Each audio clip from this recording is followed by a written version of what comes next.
Hi friends, welcome to mom's kitchen. ఇప్పుడు musk మెలన్తో మంచి రిఫ్రెషింగ్ డ్రింక్ ఎలా చేయాలో చూద్దాం. స్టవ్ ఆన్ చేసుకొని ఒక గిన్నె పెట్టుకొని అందులోకి 1/2 లీటర్ పాలను వేసుకొని కొద్దిగా వాటర్ కూడా వేసుకొని వేడి చేసుకోవాలి. పాలని ఒక 10 నిమిషాలు మరిగించిన తర్వాత ఇందులో ఒక అర్ధగంట సేపు నానబెట్టుకున్న సాబుదానాన్ని కూడా యాడ్ చేసుకోవాలి. వీటిని కలుపుకొని ఒక 5 నిమిషాలు ఉడికించుకున్న తర్వాత ఇందులోకి 1/2 స్పూన్ ఇలాచీ పౌడర్, 1 కప్పు చక్కెర కూడా వేసుకొని ఒకసారి కలుపుకొని స్టవ్ ఆఫ్ చేసుకోవాలి. ఇప్పుడు ఒక మస్క్ మెలన్ తీసుకొని దాన్ని హాఫ్గా చేసుకొని దాంట్లో ఉన్న గింజలు తీసి పక్కన పెట్టుకోవాలి. ఒక హాఫ్ వాటిని చిన్న చిన్న ముక్కలుగా చేసుకొని పక్కన పెట్టుకోవాలి. మిగిలిన హాఫ్ మస్క్ మెలన్ని మిక్సర్ జార్లో వేసుకొని జ్యూస్ చేసుకొని పక్కన పెట్టుకోవాలి.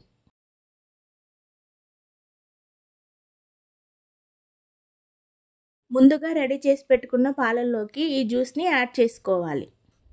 ఇందులోకి నానబెట్టుకున్న 2 స్పూన్ల సబ్జా గింజలు, కట్ చేసి పెట్టుకున్న మస్క్ మెలన్ పీసెస్ని కూడా వేసుకొని కలుపుకోవాలి.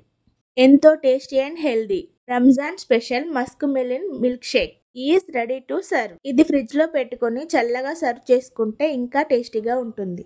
మీరు కూడా సమ్మర్లో ఈ రిఫ్రెషింగ్ డ్రింక్ని ట్రై చేయండి. మరిన్ని ఇలాంటి మంచి రెసిపీస్ కోసం మా ఛానల్ని సబ్స్క్రైబ్ చేసుకోండి. Thanks for watching.